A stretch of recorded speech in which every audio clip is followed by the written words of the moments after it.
BJP శాసనసభ పక్ష నేత ఏలేటి మహేశ్వర్ రెడ్డి కీలక వ్యాఖ్యలు చేశారు. కేటీఆర్, రేవంత్ రెడ్డి మధ్య చీకటి ఒప్పందం ఉందని ఆరోపించారు. బీఆర్ఎస్, కాంగ్రెస్ పార్టీలు చేసిన మోసాన్ని రాష్ట్ర నిరుద్యోగులు ఎప్పటికీ మర్చిపోరని అన్నారు. అధికారంలో ఉన్నప్పుడు కేటీఆర్ అహంకారంతో వివరించారని, ఇప్పుడు అధికారం కోల్పోయిన తర్వాత మొసలి కన్నీరు కారుస్తున్నారని ఏలేటి మహేశ్వర్ రెడ్డి విమర్శించారు. ప్రజలతో ఆటలాడుతున్నారు. ఒకరికేమో అధికార దాహం, మరొకరికి ధన దాహం, ఒకరికేమో అవినీతి దాహం, ఇంకొకరికేమో కుంభకోణాల మీద మోహం. ఇద్దరు కలిసి రాష్ట్రాన్ని భ్రష్టు పట్టిస్తూ కేవలం రాజకీయాలు మాత్రం చేస్తున్నారు. కేటీఆర్ నిన్న ముసలి కన్నీళ్లు కారుస్తా ఉన్నాడు.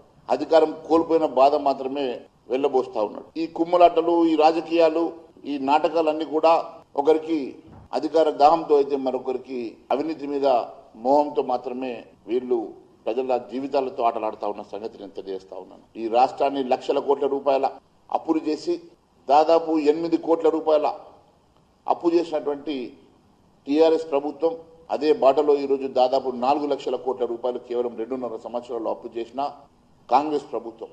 ఇద్దరు ఒకే బాటలో నడుస్తున్నారు.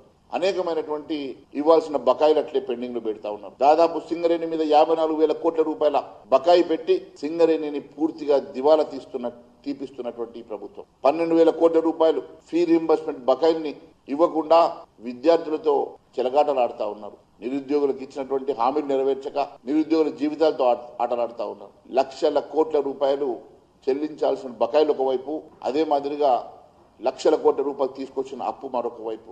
ఇద్దరిది ఒకే బాట, ఒకే పాట, ఒకే మాట.